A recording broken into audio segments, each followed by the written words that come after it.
Olá, irmãos. Estou aqui de volta para junto de vocês continuar com este raciocínio maravilhoso que é a palavra de Deus para melhor nós caminharmos nessa terra. Esse é a minha meta. E estudar sempre, buscando entendimento na palavra de Deus. Como eu já disse no primeiro bloco, que nós íamos falar agora sobre a condição atual do homem. Do mesmo modo que Adão, todos temos pecado contra Deus. Tanto pela herança pecaminosa que recebemos, como por atitudes pessoais diante de Deus. Cada um vive como quer, fazendo a própria vontade. As consequências dessa rebelião estão à vista de todos nós. Orgulho, temores, ansiedades, depressões, enfermidades, iras, inseguranças, ódio, crimes, divórcios, mentiras, inimizade, rancores, problemas familiares, etc. e tantas outras coisas. Todos esses são sintomas da morte espiritual, que finalmente resultará na morte física e logo a condenação eterna. Quantos males vieram sobre a humanidade por não viver sob o reino de Deus? Quão triste é a condição atual dos homens? Para piorar a situação, o homem não tem em si nenhum recurso para mediar ou reverter essa situação, que essencialmente é um problema espiritual.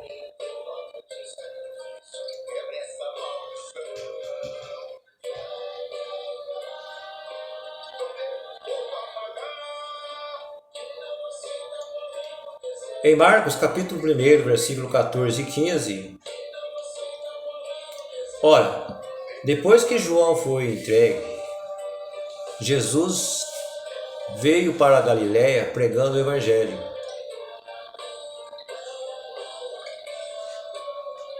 Pregando o Evangelho de Deus, dizendo: o tempo já está cumprido e é chegado o reino de Deus. Arrependei-vos e crede no Evangelho.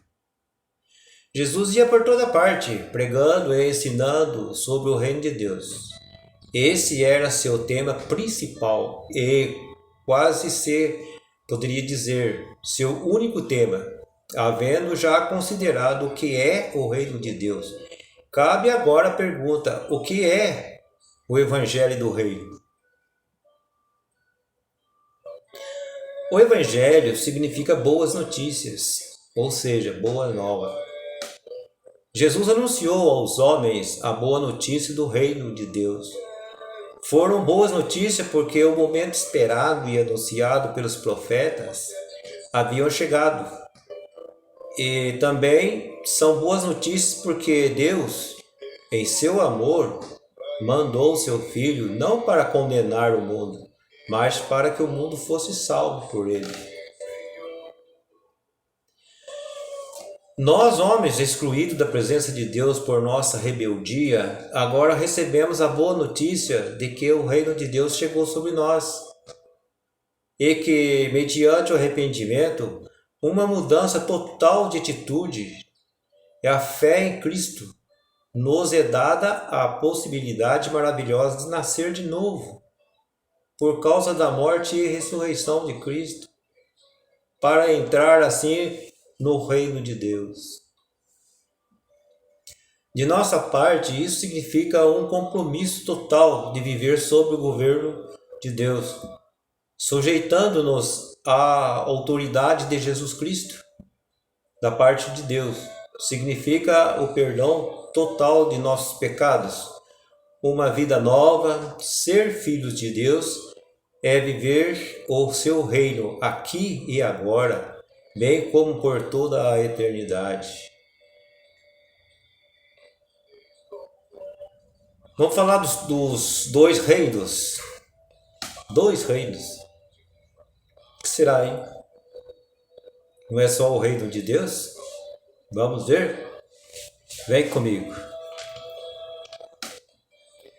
Todos nós vivemos segundo certas normas e hábitos, mesmo que não seja mais que uma simples moda que muda a cada momento. Podemos classificar os seres humanos em dois grupos: os que vivem como querem e os que vivem como Deus quer. São dois conceitos de governo da vida que são diametralmente opostos entre si. Nas Sagradas Escrituras, esses dois governos estão identificados como o Império das Trevas e o Reino de Deus. Esses dois termos aparecem na carta de Paulo aos Colossenses, onde o apóstolo fala de Deus e afirma.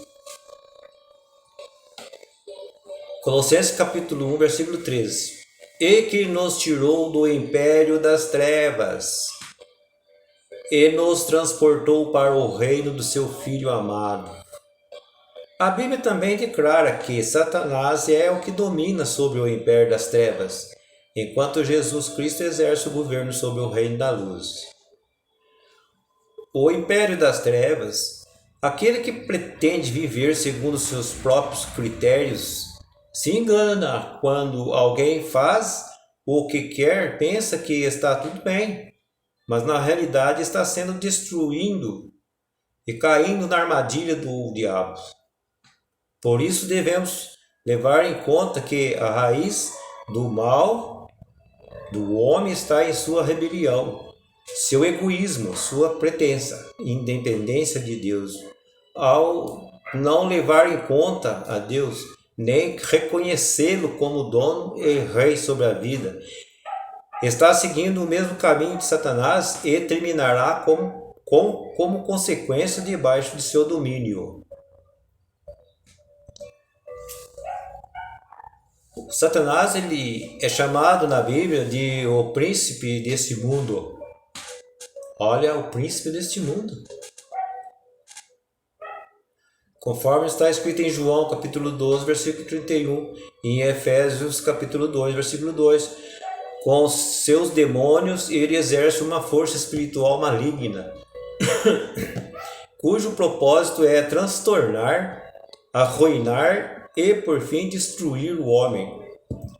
Por isso há tanta confusão e maldade ao nosso redor, e muitas vezes no próprio ser humano.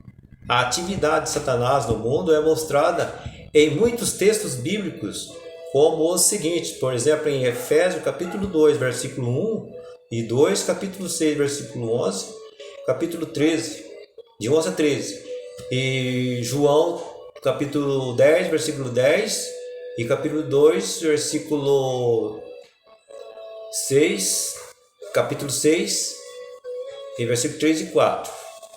Ora, é importante entender que nos recursos humanos não são suficientes para fazer frente ao evitar cair em suas garras. Temos que depender de Cristo. Para isso se manifestou o Filho de Deus, para destruir as obras do diabo. 1 João capítulo 3, versículo 8. Lucas também testemunhou de como Deus ungiu a Jesus de Nazaré com o Espírito Santo e poder, o qual andou por toda parte fazendo o bem e curando a todos os oprimidos do diabo.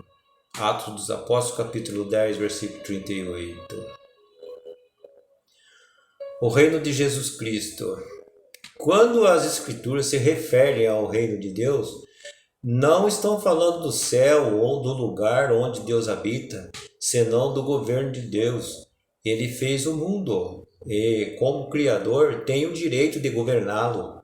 Seu governo é exercido na luz, com justiça, santidade e amor. O governo sempre reflete o caráter do governante. Nesse caso, é Jesus Cristo quem governa com a autoridade que surge de sua morte e ressurreição, pelas quais revelou o amor e a justiça de Deus e ganhou o direito de reinar sobre o mundo inteiro.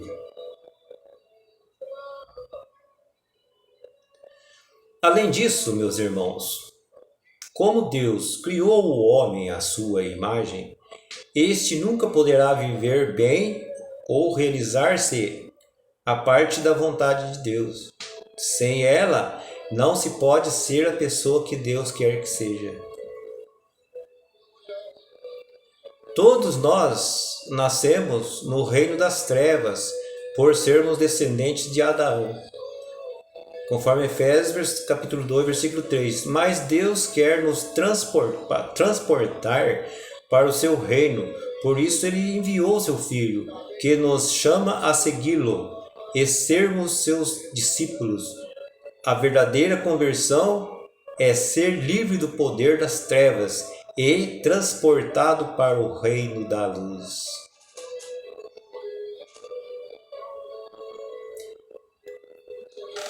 Vamos fazer um pequeno intervalo para nós descansarmos um pouco e refletirmos sobre este capítulo que acabamos de passar, acabamos de ver e ouvir. Não é verdade? Até breve.